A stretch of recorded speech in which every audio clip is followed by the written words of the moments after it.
down, downtown. All around the world we gonna jump now, everybody gonna because we need more. Hey guys, it's Mitch again, and this is going to be my second part of my God Wars Dungeon series, and this guide's going to be on Bandos. This guide is based around doing Bandos as a team, not soloing, and also not tanking, as with Bandos you do need a tanker. I'll go into this furthermore later in the guide, but yes, this isn't actually tanking, so this would just be as what you would call it, an attacker. And these are the minimum requirements in order to even get into God Wars Dungeon and Bandos Stronghold. These are the recommended requirements in order to get on a Bandos team and make money successfully. The inventory you want to take, it basically depends on how long you want to stay. If you have 69 summoning, without 69 summoning, your inventory would be totally different. So basically you want to find a balance between super restores and fruit bats, but if you have a good team, you won't actually need to take that many sips of super restore, as you'll be able to pray at the altar every 10 minutes anyway, because the kills will go so quickly. So if you want to stay longer, you take more fruit bats. If you don't want to stay that long, then you only take a few fruit bats. So for me, I want to stay 2 hours because I don't really feel like going further, so I'd take 3 fruit bats. If I want to stay more, I take 4. The Sour Brews are basically just emergency food, so if you miss a prayer or he gets on you instead of the tanker and smacks you, then the fruit bat, the papaya fruits will only heal you 8, whereas you can quickly take a few sips of super Sour Dome and Brew and then take a sip of super restore. So the Sour Dome and Brews aren't actually a main source of food, they're just to save your life if you're in dire need of it. You'll also need a hammer in order to gain access to the Bandos Stronghold, as with Armadillo you'll need a Mithril Grapple, so it's just that special item that you need. That's also you need 70 strength to bang the door to get into the Stronghold. These are the different setups you could use. You want to find a balance between strength bonus, mage bonus, and prayer bonus, hence the Varax plate skirts which gives prayer, Cowl Stop which gives mage, Fire Cape, Nezzy, D boots, Barrow's gloves which give almost all of them. You also need to have a Bandos and Zammy item in order to get kill count safely. Now we're going to be doing something called the drop trick, where you take 2 troll him tellies and teleport to troll him, drop 2 of your supplies, and then teleport back to a bank. I'm using Edgeville with the glory, and then take out 2 of the same supplies, so for me it was 2 super restores, then teleport back to troll him and pick up those 2 restores. Now you have a full inventory of whatever your supplies you've taken, and you haven't actually used and you don't actually have anything that you've used to teleport to troll him. So now just climb down the cliff using the shortcuts. You should have 40 agility in order to do this. I think most people do. If you're under 137 combat, then you will need to pray range against those, otherwise you'll take quite heavy damage. Now you either squeeze past or push past the boulder and run past these wolves which hit hard, so protect from melee and go down the dungeon. Before you go down, if you don't have a Saurodoman item, then you will need to pray mage against the Saurodoman priest, because they can hit 15 plus or 150 plus. Also take auto retaliate off. You will need this for kill count and for in the actual boss dungeon. And head north until you get near the bridge for Zammy entrance and kill these goblins. They're only about level 15, so they've got very low health, and also the Zamorak monsters will help you finish them off. So about 5 will spawn every 30 so seconds, and so you will need to get as many hits in as you can per goblin, otherwise the Zamorak monsters will finish them off before you can get a hit in. So you will only need to get a 1 in order to get the actual kill count counted. So you will need to just hit as many of them as you can and then kill them off, as if the Zamorak monsters haven't already killed them. And if there's no goblins spawn, then I just go and hit these hobgoblins, because there's werewolves here which do actually kill the hobgoblins. So you get kill count without actually doing anything.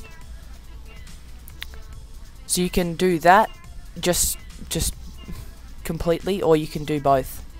I do both, as I think it's quicker, and the ogre is also quite good to kill, just to leave. So now as I'm getting as many hits in as I can, not even killing them, just going through them all, because the Gorak will finish them off really quickly, sometimes even before you can, especially if you have a God Sword, because the God Sword's quite slow. So now that I've hit every single one, see, as you can see, the Gorak did hit a 112, which almost killed it. So now I've hit every single one, I'm just finishing them off, like the Gorak didn't. So kill count only takes about 3 or 4 minutes. So now that I'm about to approach 40 kill count, which is what you need in order to get into the Bandos boss room. See, the vampire just finished off the ogre for me. And now I'm going to show you where to go if you don't have a Bandos item, which Bandos items aren't actually necessary. I just find it's easier if you have one. So you want to stand here until your team's ready to go into the room. So to get there, you want to probably play melee to protect yourself from against the orcs, because they're level 107. So then you'd run down here with protect from melee on, as quick as you can. Then you want to bang the door. This is where your hammer comes in. If you've forgotten your hammer and you don't want to go back, you can actually kill imps, which is in the Zamorak's fortress, and they generally do drop hammers after a little while. So then when you're in here, you want to pray mage until you get to the door, and then quickly go in and pray range. And any other prayer that you want, whether it's turmoil or piety. So this is what happens when you get into the boss room. We actually got crashed, so I can't really show you the footage of me actually going in there, because it's a bit pointless, because after like a minute we got crashed. So we had to hop. When you hop, you want to go into the furthest corner of the room and log out and then log in at the same time. So we actually had to crash these people, because you'll find with Bandos it's so popular that it's really hard to find a free world. So it's like imperative that you have to actually be able to crash. So this was a team of, I think, 3 level 130s, and we had a team of about 6 level 120s. And we were on coin share, so that is actually a crashable world. Now that Grador has spawned, you want to turn on your quick prayers, which for me is protect from range and piety. If you're using turmoil and you want to spec, you want to actually be able to hit. You want to hit the boss first, because turmoil takes 1 hit to recharge, and then once you've hit the boss, then you can spec. So once the boss is dead, you want to attack the mage, then the range, then the melee minion. Because if you attack the melee last and then Grador spawns, you're already protecting from melee. With a big team like this, even though it's not, we're 2 teams, we're crashing the others and the others aren't exactly giving up. So it doesn't really matter what order you kill him in, and especially with the boss, as you can see, it dies within seconds. So you don't even, after a while, you don't actually need to drink any super restores, because by the time you need to actually recharge your prayer, it'll be 10 minutes, so you can use the altar, which you can actually use every 10 minutes. That's why I said earlier in the guide that the more fruit bat pouch scrolls you take, the more fruit bat pouches you take, the longer you're going to stay, because it doesn't actually matter with your supplies. So in between each kill, if you're not the tanker, which this guide isn't actually on tanking, you're going to be wanting to stand on the western wall, waiting for the Drenal Grador to spawn. So I'm just waiting for the yellow dots to appear in my minimap, and I've got my mouse hovering over the quick prayers. Please fuck off.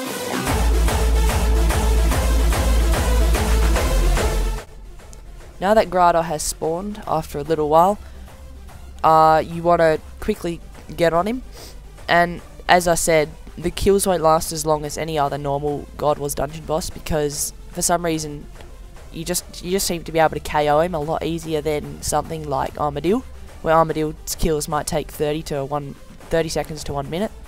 So as you can see, with a big team like this, you just pretty much just want to maul the minions down as quick as you can.